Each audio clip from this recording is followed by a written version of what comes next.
Hi friends, कैसे हैं आप लोग। उम्मीद करते हैं कि आप लोग अच्छे ही होंगे।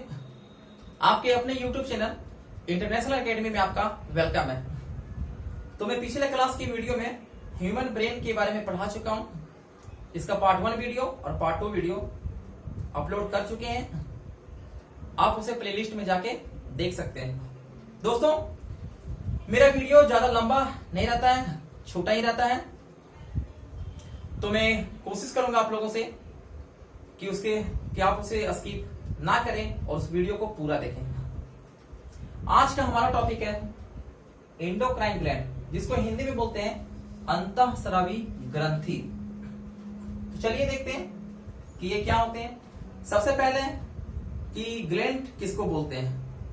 तो हम ब्रेन सिस्टम में ग्लैंड के बारे में कुछ थोड़ा सा परिभाषा बताया गया था कि ग्रंथि उसको बोला जाता है जो जूस, एंजाइम और हार्मोन बनाता हो, उसको हम ग्लैंड बोलते हैं।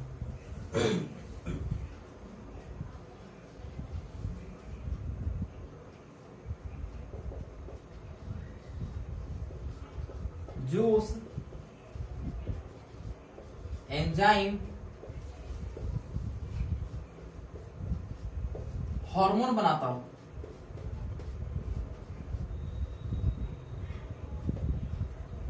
जूस, एंजाइम और हार्मोन बनाता हो, उसको हम बोलते हैं ग्रंथि। ठीक है, ग्लैंड मीन्स ग्रंथि। अब जूस और एंजाइम जो होते हैं वो कौन से ग्लैंड बनाते हैं। तो जूस और एंजाइम जो होते हैं वो एक्सोक्राइन ग्लैंड बनाते हैं। एक्सोक्राइन ग्लैंड, इसका हिंदी नेम होता है बाह्यस्रावी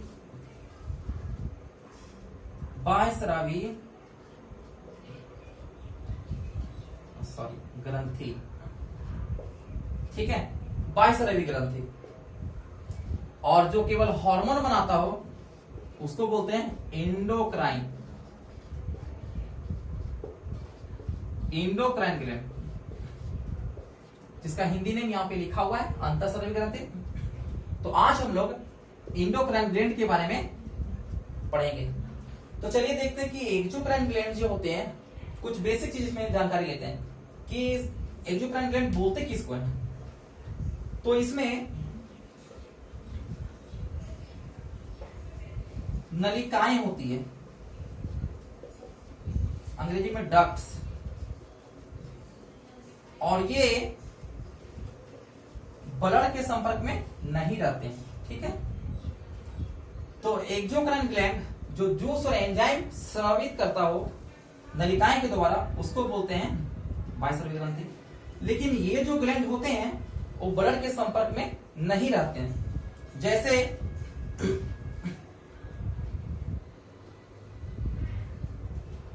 पसीना हम लोग के शरीर से जो पसीना निकलता है, क्या पसीना में ब्लड का संपर्क रहता है क्या। यानी कि पसीना जब निकलता है तो उसमें ब्लड मौजूद होती है, नहीं रहती है। आंसू, लार, ठीक है, थूक हो गया, यानी कुछ ऐसे और एग्जांपल है जो ब्लड के संपर्क में नहीं रहते हैं, तो इसको बोलते हैं एक्सोक्राइन ग्लैंड।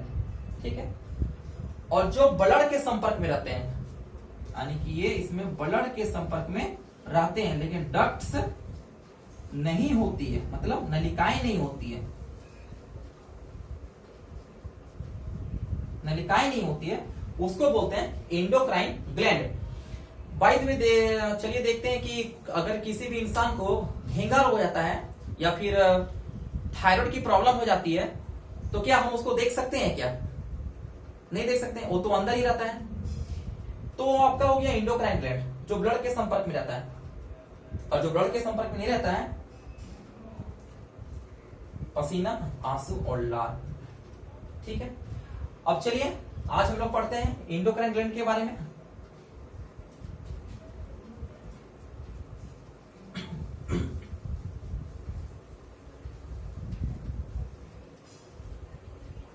एंडोक्राइन ग्लैंड ग्रंथि। इंडोक्राइन ग्लैंड में इंडोक्राइन ग्लैंड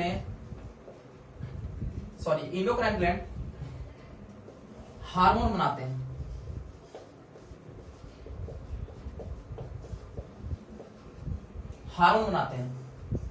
और हार्मोन जो होते हैं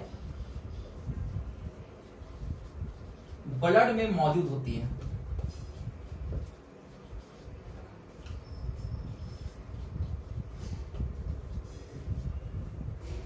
ठीक है,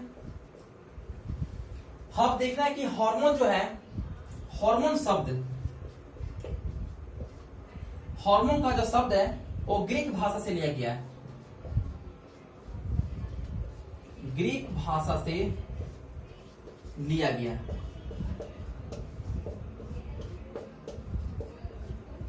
ठीक है, और हार्मोन का अर्थ होता है उत्तेजित करने वाला पदार्थ।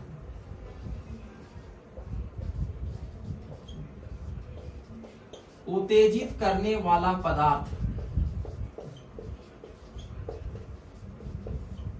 ठीक है दोस्तों, तो एंडोक्राइन ग्लैंड हार्मोन बनाते हैं और हार्मोन जो होते हैं वो ब्लड में मौजूद होती है क्योंकि ये ब्लड के संपर्क में रहते हैं।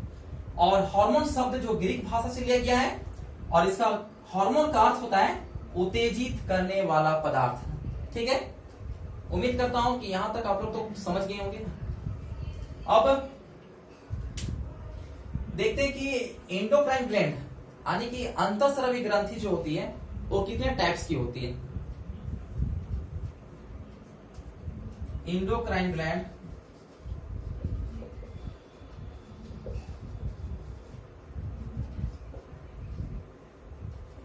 नौ टाइप्स की होती है।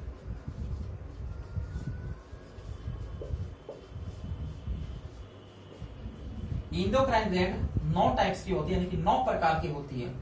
कौन कौन से, अब हम ऊपर में लिख रहे हैं, इसको मैं मिटा रहा हूं।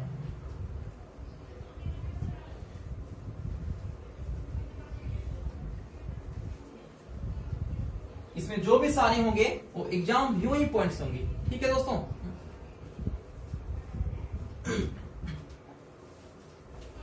चलिए 9 प्रकार के एंडोक्राइन ग्लैंड के बारे में पढ़ते हैं, कौन कौन से होते हैं और उनका लोकेशन कहां पे होता है, वो कहां पे स्थित होते हैं। ठीक है, इनका स्थान कहां होता है। तो सबसे पहले pituitary gland,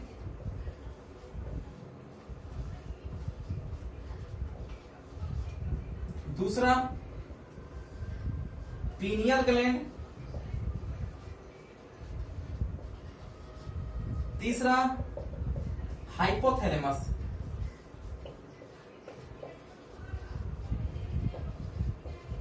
hypothalamus gland.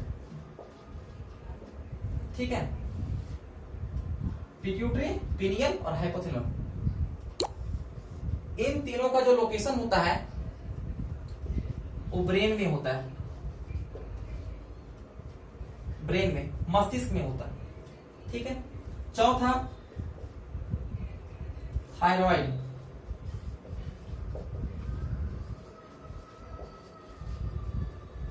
Thyroid gland जो होती है, और पांचवा पैराथायराइड।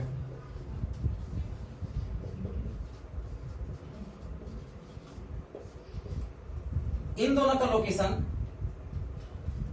गले में होती है। ठीक है, छठा 6 नंबर में पिट्यूटरी, पीनियल, हाइपोथैलेमस, थायराइड, अब पैराथायराइड, अब एक आया थाइमस। थाइमस ग्लैंड, इसका लोकेशन चेस्ट में होती है, मतलब छाती में। 7 नंबर में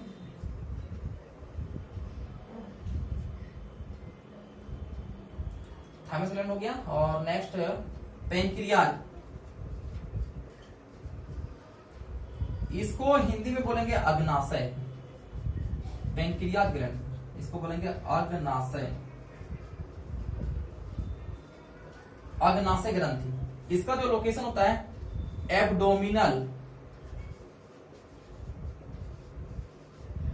एब्डोमिनल, जिसको बोलते हैं उदर गुहा, यानी कि स्टोमक में होती है, ठीक है, पेट में। 8 एड्रिनल,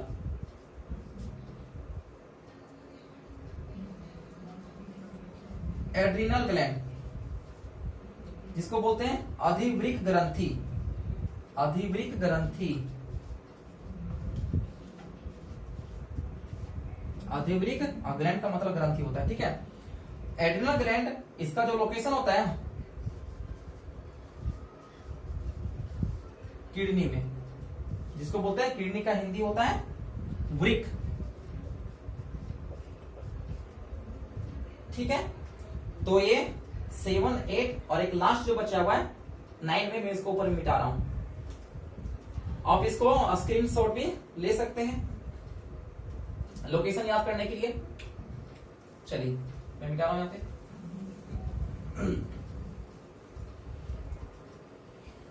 9 हो गया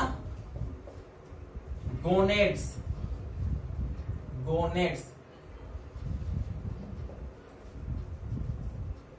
ग्लैंड, जिसको बोलते हैं लैंगिक जनन ग्रंथि, लैंगिक जनन ग्रंथि।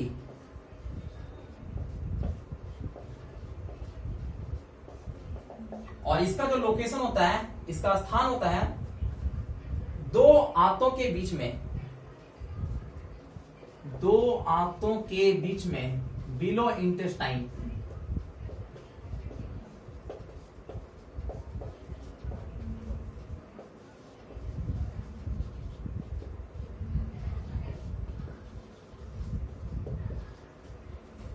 ठीक है, 2 आंतों के बीच में होता है।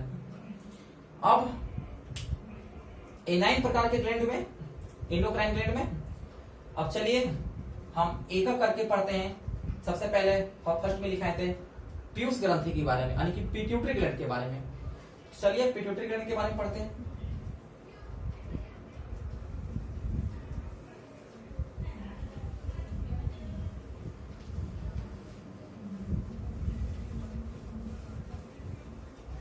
पिट्यूटरी ग्लैंड, पहला नंबर पिट्यूटरी,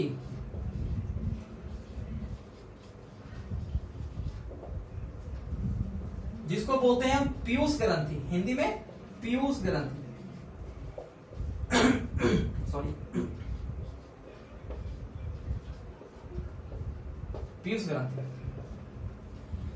पिट्यूटरी ग्लैंड एक ऐसा ग्रंथि है जो हाइपोथैलेमस को छोड़ के, यानी कि 7 बज के 7 ग्लैंड को यह कंट्रोल करके रखते हैं। पिट्यूटरी ग्लैंड 7 एंडोक्राइन ग्लैंड को कंट्रोल करते हैं, ठीक है। Most important question, 7 endocrine gland को कंट्रोल करते हैं, कौन से ग्लैंड? तो पीयूष ग्रंथि। चलिए इसके बारे में और कुछ इंपॉर्टेंट पॉइंट्स जानते हैं। इसका वेट, वजन 0.6 ग्राम लगभग होता है।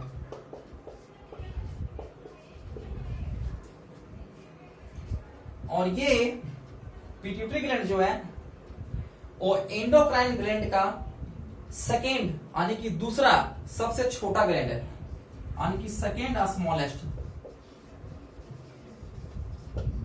सेकेंड स्मॉलेस्ट एंडोक्राइन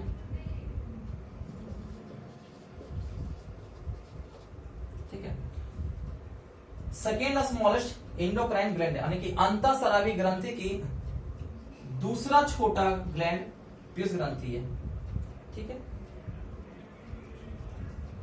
और पढ़ना है कि पीयूष ग्रंथि जो है वो हमारे ब्रेन के, यानी कि हमारे कपाल, जो हम लोग ब्रेन के सिस्टम पर आए थे ना, इस टाइप से कि ब्रेन की ऊपरी वाली परत को हम सबसे वाटर भाग को स्कल की होती है, ठीक है। तो ये स्कल में, यानी कि एक हड्डी का नाम होता है स्फेनॉइड हड्डी, तो अस्कल में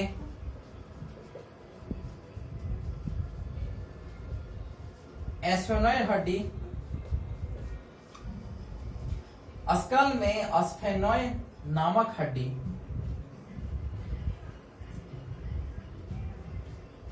में सेला टर्सिका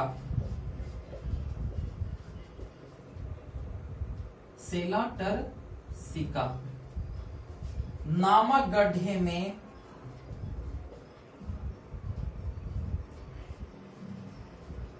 स्थित होती है, स्थित रहती है। ठीक है, यानी कि उनका स्थान यहीं पे। तो पिट्यूटरी ग्लैंड अस्कल में यानी खोपड़ी में एस्फेनॉइड, SPHENOID, इसको हिंदी में भी एस्फेनॉइड ही बोलेंगे, लिख देते हैं यहां पे।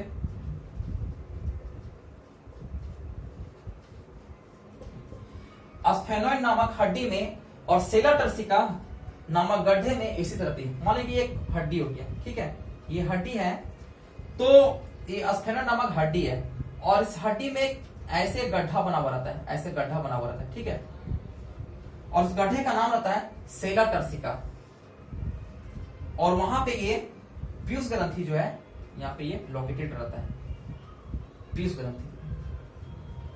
ठीक है, अब इसके कुछ और इंपॉर्टेंट पॉइंट्स पढ़ते हैं।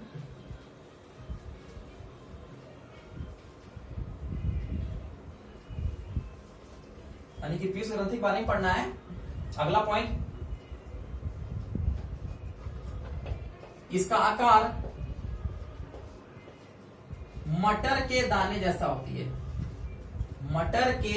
इसका आकार मटर जैसा होता है, बहुत छोटा होता है। दोस्तों याद रखिएगा कि ये सेकेंड और स्मॉलेस्ट इंडोक्राइन ग्लैंड है, यानी कि अंतःस्रावी ग्रंथि की सबसे छोटी ग्लैंड है पीयूष ग्रंथि। दूसरा में, फर्स्ट में पीनियल ग्लैंड होती है, मैं अगले टॉपिक में बताऊंगा। तो इसका जो आकार होता है वो मटर जैसा होता है। एक पॉइंट इसमें और लिखना है कि जब फीमेल में यानी कि स्त्रियों में गर्भावस्था के दौरान यानी कि प्रेगनेंसी के दौरान पीयूष ग्रंथि का जो साइज होता है वह थोड़ा सा बड़ा हो जाता है। फीमेल में गर्भावस्था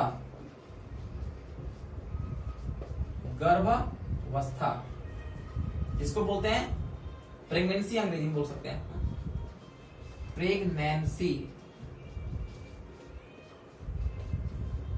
प्रेगनेंसी के दौरान ये थोड़ा बड़ा हो जाता है। ठीक है, तो हम पीयूष ग्रंथि के बारे में कुछ इंपॉर्टेंट पॉइंट्स पढ़े। इसका वेट 0.6 ग्राम लगभग होता है और ये सेकेंड स्मॉलेस्ट इंडोक्राइन ग्लैंड है, मतलब कि अंतःस्रावी ग्रंथि की ये दूसरा नंबर पे ग्लैंड आती है छोटा में, और ये अस्कल में एस्फेनॉइड नामक हड्डी में और सेला टर्सिका नामक गड्ढा में स्थित रहती है, यानी इस टाइप का। इसका आकार मटर जैसा होता है और ये फीमेल में जब गर्भावस्था के दौरान ये थोड़ा सा बड़ा हो जाता है। पीयूष ग्रंथि के बारे में अब चलिए, जब ये पीयूष ग्रंथि 7 एंडोक्राइन ग्लैंड को कंट्रोल करके रखती है, यानी कि अंतःस्रावी ग्रंथि को, इसका मतलब कि ये ज्यादा हार्मोन भी रिलीज करते हैं, ज्यादा हार्मोन इससे स्रावित होता है। अब चलिए हार्मोन के बारे में पढ़ते हैं कि पीयूष ग्रंथि से निकलने वाले हार्मोन कौन कौन से होते हैं। सबसे ज्यादा हार्मोन जो है वो पीयूष ग्रंथि से ही निकलता है।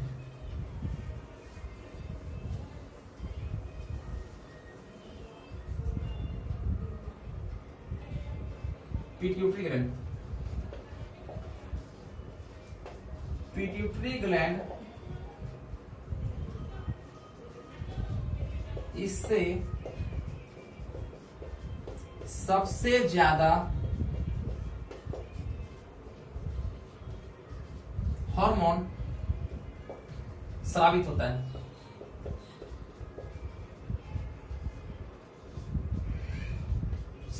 है। ठीक है, इससे सबसे ज्यादा हार्मोन स्रावित होता है। अब कौन कौन से हार्मोन स्रावित होते हैं? Number 1 growth hormone, growth hormone H4 hormone, ठीक है दोस्तों, या फिर उसको हम सोमेटोट्रॉपिक बोल सकते हैं, सोमेटोट्रॉपिक हार्मोन, या फिर इसको हम सोमेटोसिन भी बोल सकते हैं, सोमेटोसिन हार्मोन, ठीक है। चलिए अब इसके फंक्शन पढ़ते हैं कि इसके क्या काम है। ग्रोथ हार्मोन या सोमेटोट्रॉपिक हार्मोन या सोमेटोसिन हार्मोन के क्या इनके कार्य हैं। तो ये कोशिका शरीर और लंबाई में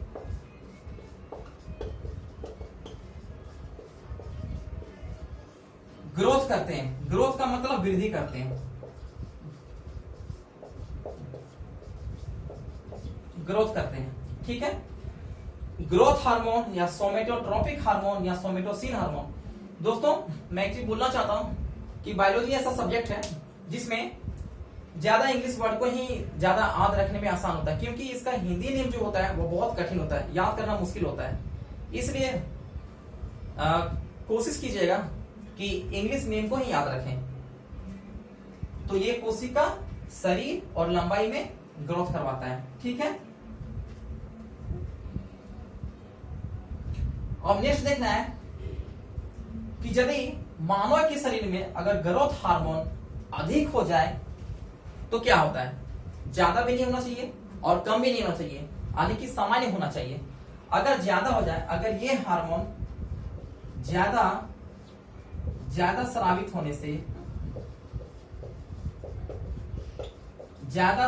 होने से अगर ग्रोथ हार्मोन या सोमेटोट्रॉपिक हार्मोन या सोमेटोसिन हार्मोन हमारे बॉडी में अगर ज्यादा स्रावित होने लगता है, यानी कि ज्यादा बनने लगता है, तो क्या होता है कि भीमकायिता जिसको बोलते हैं गायनेटिज्म, या एक्रोमोगली,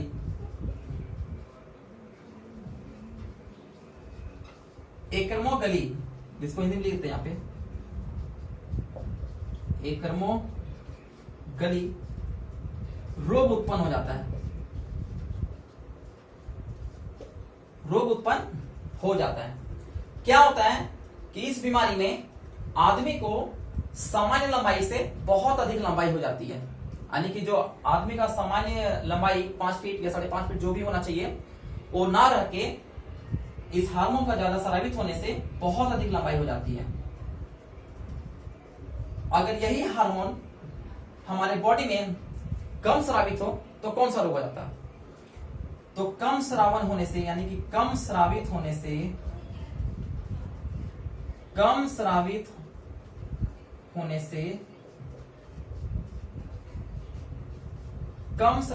से मनुष्यों में बौनापन हो जाता है। बौनापन एक प्रकार का रोग है,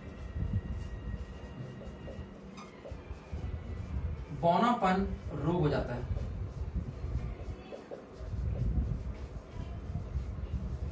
बौनापन को क्या बोलते हैं, ड्वार्फिज्म, ठीक है दोस्तों। तो ज्यादा हार्मोन स्रावित होगा तो भीमकायिता या फिर एक्रोमोगली नामक रोग उत्पन्न हो जाता है, और उस रोग में क्या होता है कि आदमी सामान्य लंबाई से बहुत अधिक लंबाई हो जाता है। अगर यही हार्मोन अगर कम स्रावित होने लगता है तो उसे बोनापन रोग हो जाता है, इसको बोलते हैं ड्वार्फिज्म, ठीक है। अब ग्रोथ हार्मोन तो पढ़ लिए, अब अगला हार्मोन चलते हैं पीयूष ग्रंथि में, ACTH hormone.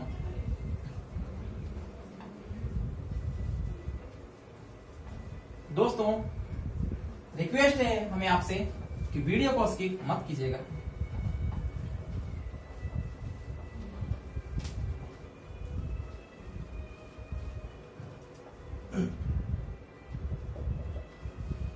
ACTH hormone, ACTH hormone, चलिए इसका फुल फॉर्म क्या होता है।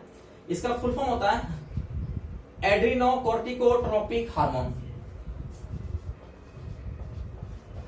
एड्रीनोकोर्टिकोट्रोपिन हार्मोन।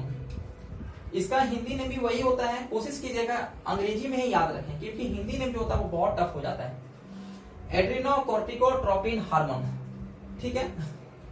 और इस हार्मोन का काम होता है कि प्यूबर्टी एज को जिसको हिंदी में बोलते हैं यौवन काल, प्यूबर्टी एज को रेगुलेट करना। रेगुलेट का मतलब विनियमित करना,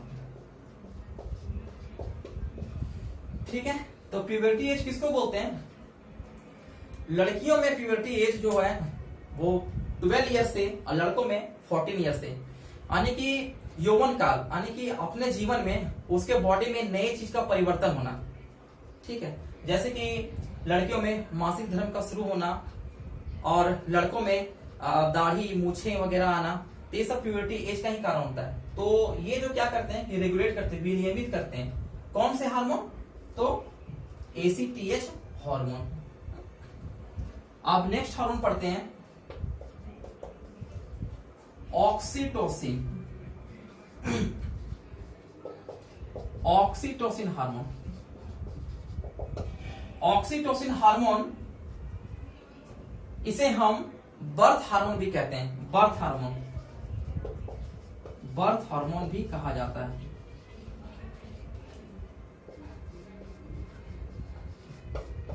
बर्थ हार्मोन भी कहा जाता है,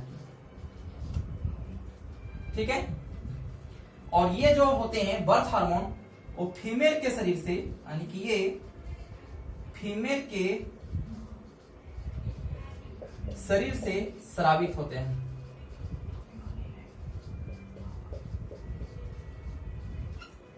फीमेल के शरीर से स्रावित होते हैं। कौन से हार्मोन?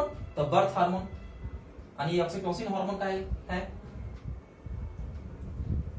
तो ऑक्सीटोसिन हार्मोन ये कब काम आते हैं? जब मतलब कि जैसे कि स्त्रियों में डिलीवरी के टाइम पे, मतलब कि बच्चे जन्म देते समय यूटेरस में क्या होता है ना कि वहां की जो पेशियां होती है वो सिकुड़न होने लगती है, यानी कि सिकुड़ जाती है। जब वो सिकुड़ती है तो वहां पे एक लेबर पेन होता है। लेबर पेन का मतलब होता है प्रसव पीड़ा, दर्द एक टाइप का होता है।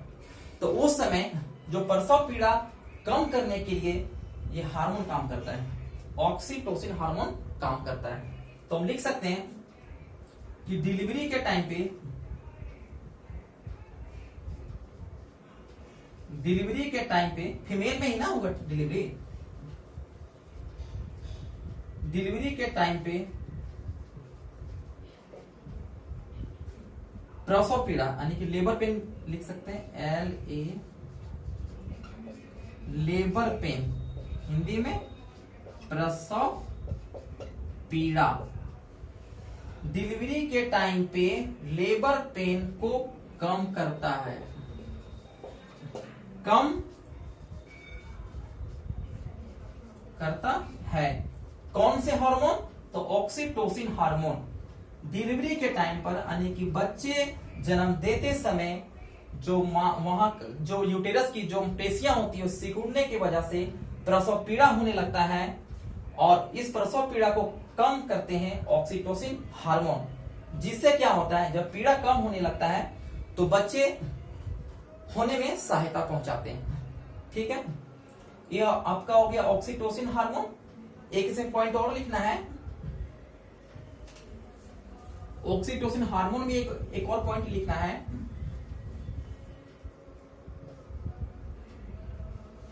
कि मेमोरी ग्लैंड को स्ट्रॉन्ग करता है, मेमोरी ग्लैंड को स्ट्रॉन्ग करता है, स्ट्रॉन्ग करता है।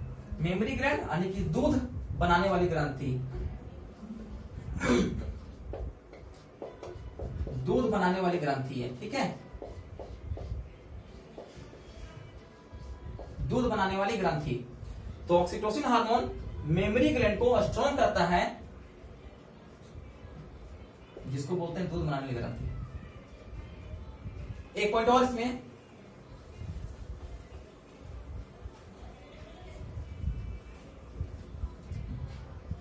आप कभी देखे होंगे कि गायों और भैंसों में कम समय में ज्यादा दूध उत्पादन करने के लिए ऑक्सीटोसिन हार्मोन का इंजेक्शन दिया जाता है।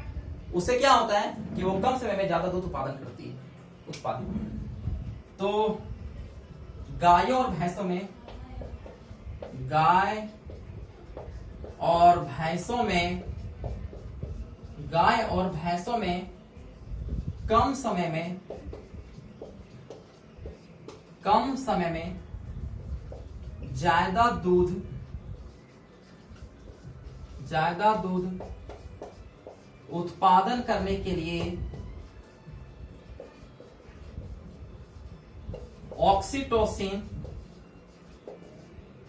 ऑक्सीटोसिन हार्मोन इंजेक्शन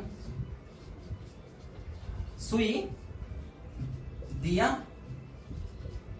जाता है। ठीक है दोस्तों, तो ये हमारा था ऑक्सीटोसिन हार्मोन के कुछ फंक्शन और कुछ इंपॉर्टेंट पॉइंट्स। अब नेक्स्ट हार्मोन लिखना है पिट्यूटरी ग्लैंड का ही, प्रोलैक्टिन हार्मोन। और अगला पॉइंट आप लिख लीजिएगा, मुझे ध्यान में नहीं है। प्रोलैक्टिन हार्मोन, प्रोलैक्टिन हार्मोन, ये हार्मोन से पता चलता है कि इसमें लैक्टिक की मौजूद होती है। तो लैक्टिक किसमें होता है? दूध में होता है। ठीक है, तो प्रोलैक्टिन हार्मोन जो होते हैं लड़कियों के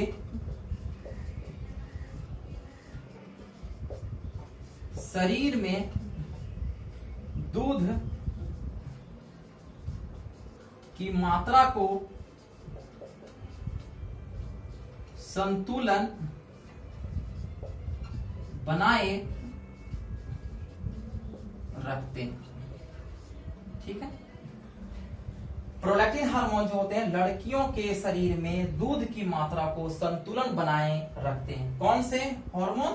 तो प्रोलैक्टिन हार्मोन। तो पिट्यूटरी ग्लैंड के इतने सारे हार्मोन थे जो सारे इंपॉर्टेंट थे।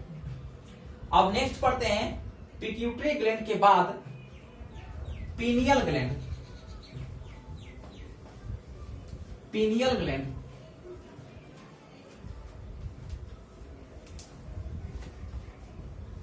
पीनियल नेक्स्ट लिखिएगा दूसरा नंबर में, दूसरा ग्लैंड है ये इंडोक्राइन का पीनियल। इसका हिंदी में भी वही याद रखिएगा, पीनियल ही होता है। ठीक है, ये फर्स्ट स्मॉलेस्ट यानी कि ये सबसे छोटा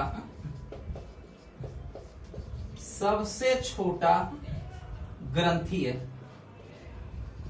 सबसे छोटा ग्रंथि है। अंतःस्रावी ग्रंथि की सबसे छोटी ग्रंथि का नाम पीनियल ग्लैंड है। लेकिन या इसका जो वेट होता है, इसका वेट पिट्यूटरी ग्लैंड से 0.2 ग्राम छोटा होता है।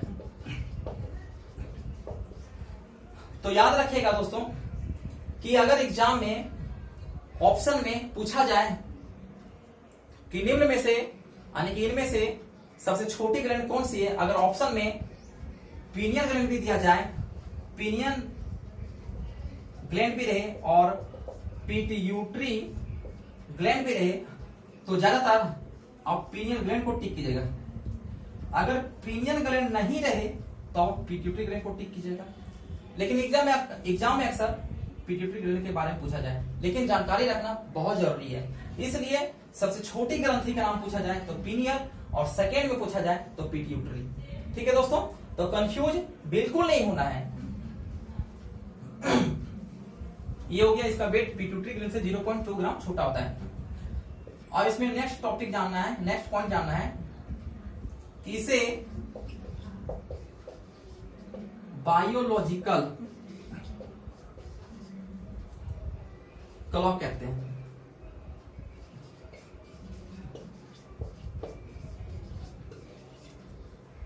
जैविक घड़ी कहते हैं,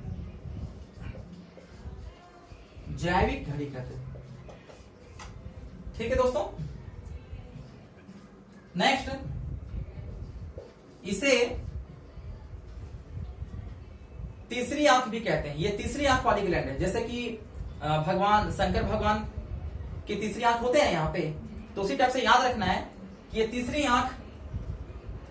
आंख वाली ग्लैंड है, यानी कि इसे तीसरी आंख ग्रंथि कहा जाता है।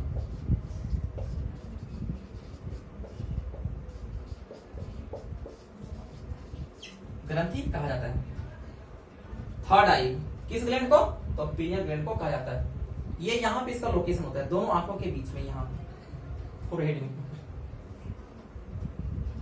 ये हो गया। अब चलिए इसमें देखते हैं कि पीनियल ग्लैंड से कौन कौन से हार्मोन रिलीज होते हैं, कौन कौन से हार्मोन स्रावित होते हैं। तो हार्मोन जो होते हैं इसमें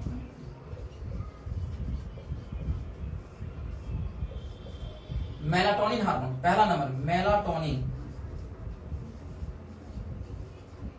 मेलाटोनिन हार्मोन, मेलाटोनिन हार्मोन। और इस हार्मोन का फंक्शन क्या होता है, मैं ऊपर में लिख रहा हूं,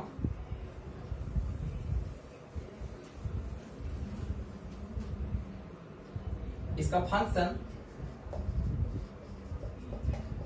कार्य, इसका फंक्शन जो होते हैं नींद लाना। हम लोग सोते हैं ना रात में, तो इसी का काम होता है, मेलाटोनिन हार्मोन का काम होता है नींद लाना या उठाना।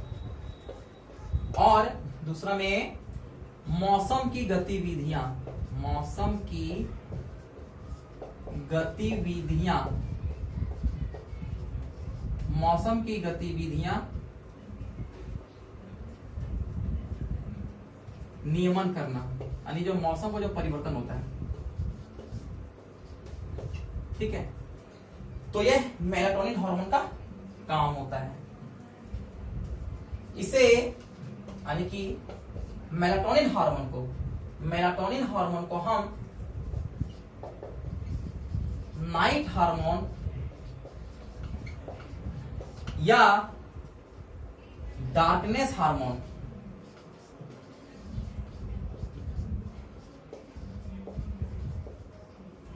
भी कहा जाता है।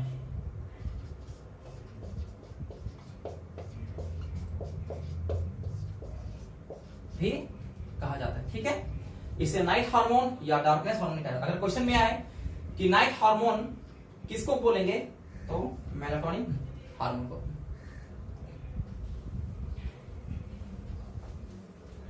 ये आपका हो गया पीनियल ग्लैंड के बारे में पढ़े। अब नेक्स्ट आता है हाइपोथैलेमस। तीसरा नंबर पे हाइपोथैलेमस।